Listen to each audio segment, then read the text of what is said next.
These are the best monsters for new players. I'm going to tell you who they are, why you need them, and how to get them in this video. 2A, or rather Second Awakened Crow, the Dark Inugami, is our first entry today. You can get Crow through secret dungeons any day the Hall of Dark is open, so that means Friday, Saturday, or Monday. Crow is some of the most incredible and consistent damage that's available to early game players. He offers burst damage with defense break, branding, and skill cooldown reduction through his team up effect. He's one of those units that's going to grow with you as your account progresses on. Early, he'll be your damage dealer for dragons, giants, etc., and then later in the game, he'll be there for you in rifts.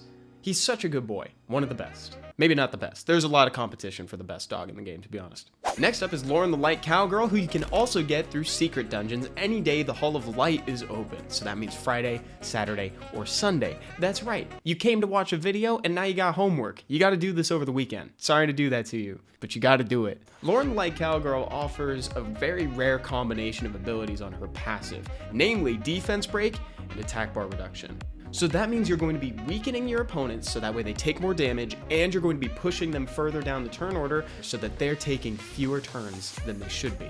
She also applies a slow, and this whole time I've basically only been talking about her first skill. She also has a strip, which means that she can remove beneficial effects from enemies on her second skill.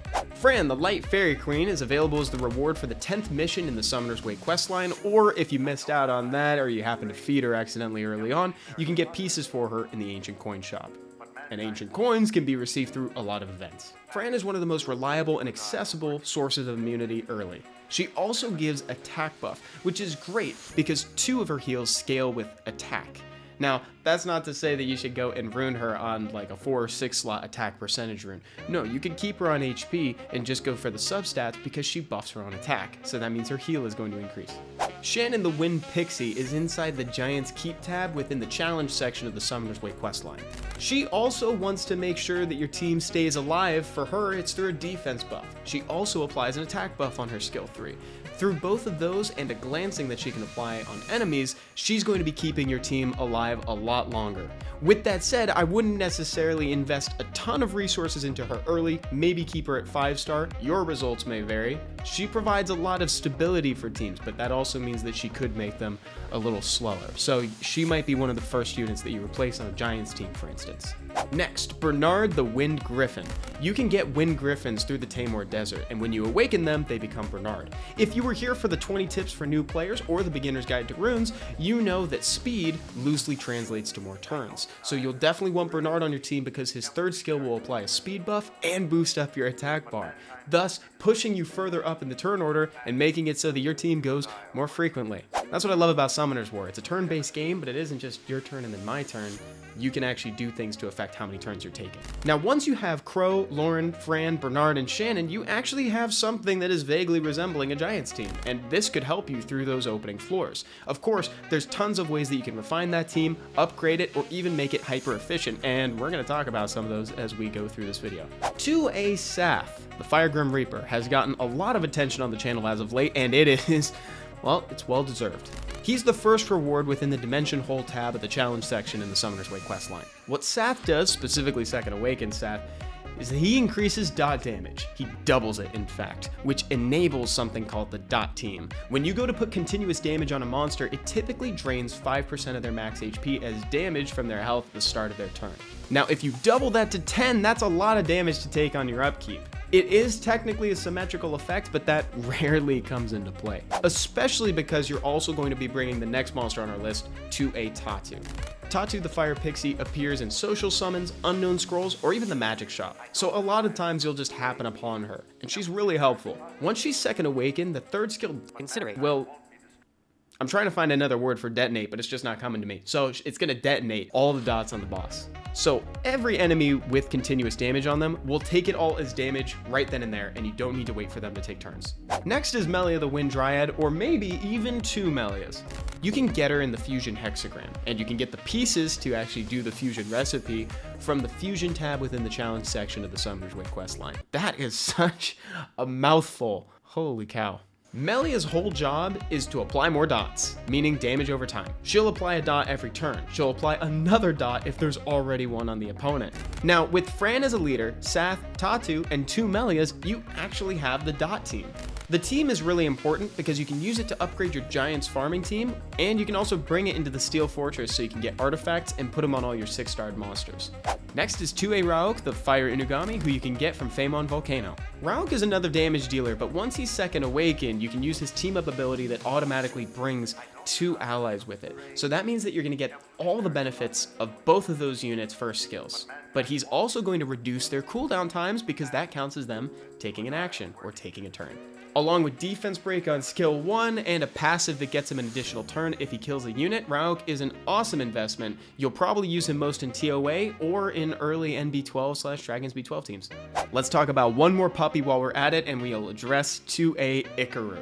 You should absolutely save every single Icaru that you get for the time being, and you should actively seek out at least 3. You can find Icaru in Garen Forest or through secret dungeons. Icaru is part of the hyper-efficient Trickery team, meaning that you're going to need him in triplicate. So save him and worry about it later. Just trust me on this.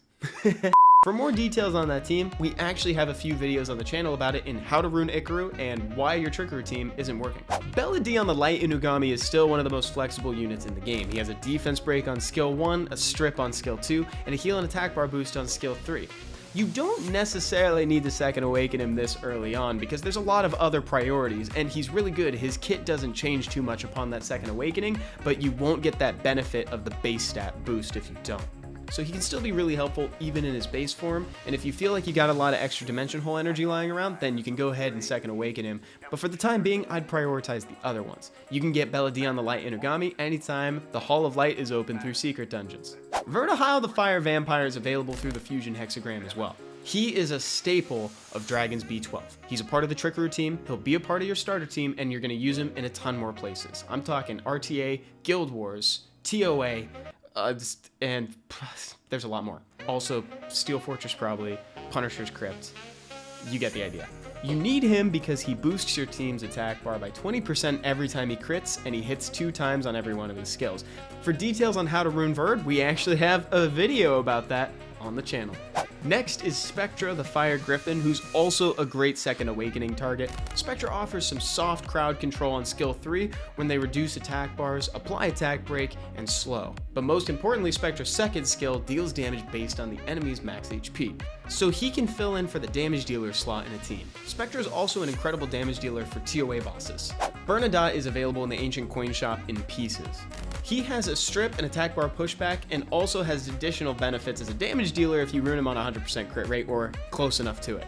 I'm going to briefly touch on some 5-star fusions. These are longer projects, but there's something good to think about, and you should definitely set your eyes on at least one at the start so that way you can kind of start working on it in the background. Sigmaris the Water Phoenix is a great one to start with. Comes with a 44% HP lead in dungeons to help keep your team alive if you're using them as your leader in dragons. I meant to say giants. Veramos the Dark Ifrit can also be your leader on the DOT team since he applies a dot on skill 1. He can also help keep the defense break off your team because he passively cleanses a debuff off of everybody on the team once every turn. Next up is Riley the Wind Totemist, who is another great way to keep your team cleansed up. She has healing on almost every skill, cleanse on skill 3, immunity on skill 2, and a skill 4 that activates once she's been hit enough. And then there is technically a craft, but you should also think about getting an attack and support homunculus. For more details on them, we have videos on the channel for each. Though I would personally recommend the water homunculus for where you're at in the game, following the path that's all the way at the bottom, and the dark homunculus so that way you can put things on cooldown to help in TOA. Though there is a light version of the support homunculus who you might also want to think about, who has a similar ability to team up but applies attack buff.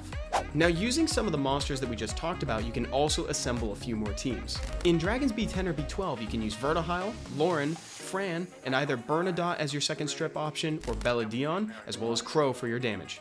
2A Spectra does great in that damage dealer slot as well. Looking to TOA for a second, you can bring Spectra for your control, Lauren, Fran, Raoq, Water Homunculus, and Sigmaris. For more team recommendations, we have videos on Trial of Ascension, Dragons B12, you name it. Oh, and I'm going to throw out one for Necro while we're here as well. Have your Fran move first, followed by your Lauren, with Raoq, Crow, and then one more damage dealer at the tail end like Sigmaris to do big damage to the boss. Those monsters moving early will take down the shield. And those are the best monsters for new players and how to get them, guys. If I missed anything, please leave it in a comment down below and let me know if you found this video helpful. Have a good day. Bye-bye.